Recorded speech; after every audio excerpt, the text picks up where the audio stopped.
보자마자 와, 이거는 진짜 어렵다, 미쳤다. 저도 한 두세 번 읽어봤는데 너무 어렵더라고요. 이게 헷갈리는 이유가 조정대상 지역이랑 토지거래 허가구역이 짬뽕되어 있어서예요. 양도세 중과는 조정대상 지역이랑만 관련 있습니다. 토지거래 허가구역은 세금이랑은 전혀 상관없습니다. 그런데 왜 계속 같이 이렇게 등장하냐? 토지거래 허가구역이면 매도가 어렵기 때문이에요. 양도세 중과를 피하려면 5월 9일까지 매도해야 되는데 토지거래 허가구역이 발목을 잡고 있는 셈이죠. 정리하면 조정대상 지역은 세금, 토지거래 허가구역은 실거주, 이렇게 기억하시면 됩니다. 그럼 보도자료를 한번 볼까요? 끝까지 가보면 8페이지나 있는데 4페이지부터는 별첨이죠. 별첨이 본문보다 많네요. 엄청 복잡하다는 뜻이죠. 1페이지는 도입부, 왜 이런 조치가 나왔는지 설명하고 있습니다. 2, 3페이지가 본문이에요.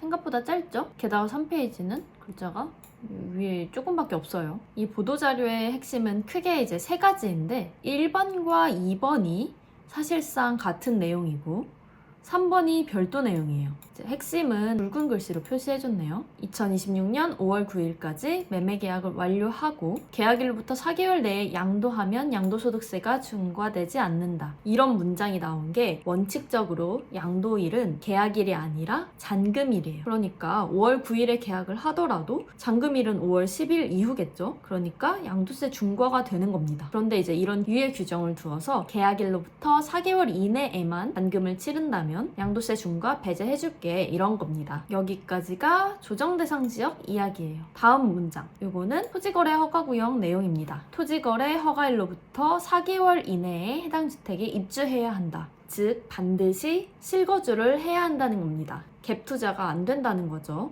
보통 집값이 요즘 워낙 비싸서 새 끼고 많이 사두잖아요.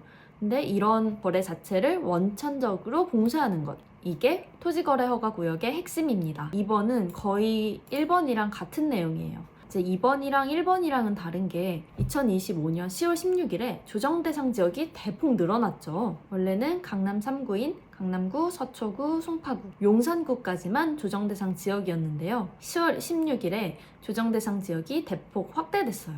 서울 전역, 그리고 경기도 핵심 지역. 근데 이제 최근에 지정된 조정대상 지역은 뭔가 좀 기존의 조정대상 지역과는 달리 좀 더 편의를 봐줘야 된다, 이런 게 이제 정부의 입장인 거죠. 어떤 혜택을 조금 주었느냐 볼게요. 지난해 조정대상 지역으로 신규 지정되어 중과 대상이 된 점을 감안하여 기존 조정대상 지역에 비해 2개월의 추가 여유 기간을 부여하는 것이다. 요거 한 줄이 추가됐어요. 그래서 양도세 중과는 계약일로부터 6개월 내에 양도하면 중과 배제, 그리고 토지거래 허가일로부터 6개월 내에 주택에 실거주하면 된다. 1번은 기존 조정대상 지역, 2번은 신규 조정대상 지역. 강남 3구 및 용산구 제외한 곳, 기존 조정대상 지역은 4개월, 신규 조정대상 지역은 6개월 기억하시면 됩니다. 그리고 이제 사실 이 3번이 문제예요. 3번 볼까요?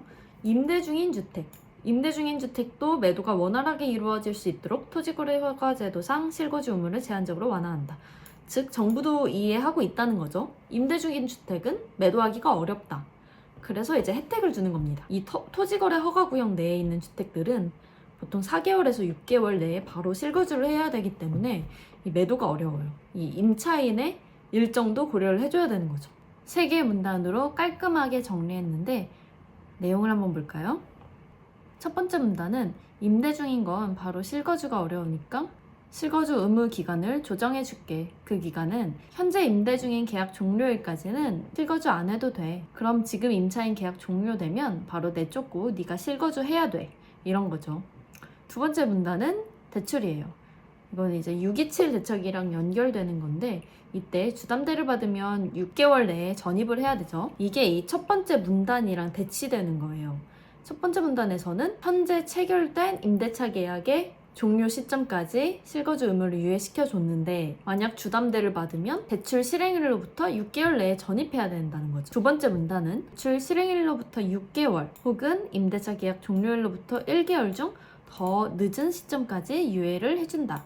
이렇게 문단을 추가했습니다. 그리고 마지막 세 번째 문단, 딱 한 줄인데 진짜 중요한 내용이에요. 한번 볼까요? 무주택자에게 매도하는 경우에만 한정하여 운영할 예정이다.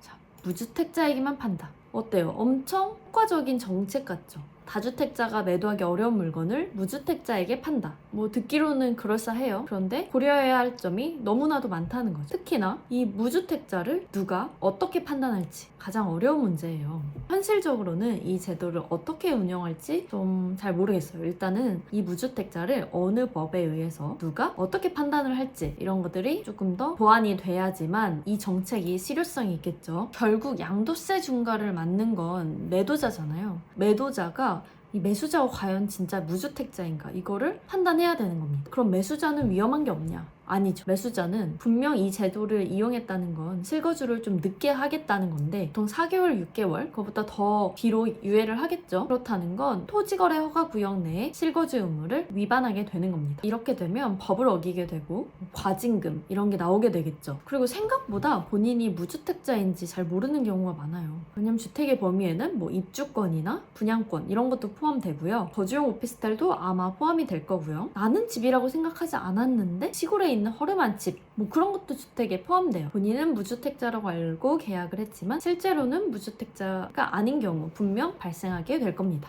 이런 거를 이제 어떻게 보완 조치를 할지 아직 지켜봐야 될 단계라고 생각해요. Q&A까지 보면 영상이 너무 길어질 것 같아요. 그래서 여기 이 7페이지에 또 이 정부 관계자분이 엄청 자세하게 정리를 해주셨죠. 이거 보고 영상 마무리할게요. 저희가 본문에서 3개의 핵심 내용을 봤죠. 1번은 여기 맨 마지막 기존 조정 대상 지역인 강남 3구와 용산구일 경우엔 5월 9일까지 계약을 하고 계약금을 송금한 경우 계약일로부터 4개월 내에 잔금을 한다면 양도세 중과 배제해줄게. 그리고 실거주는 토지거래 허가일로부터 4개월 내에 실거주하면 돼. 이런 내용이죠. 두 번째로 봤던 게 신규 조정 대상 지역. 이번의 경우에는 6개월까지로 연장해준다. 이 두 가지 경우에는 매수인의 제한이 없습니다. 즉, 꼭 무주택자일 필요가 없는 거죠. 그럼 무주택자가 나오는 부분은 바로 뭐냐? 새낀 매물을 팔 경우죠.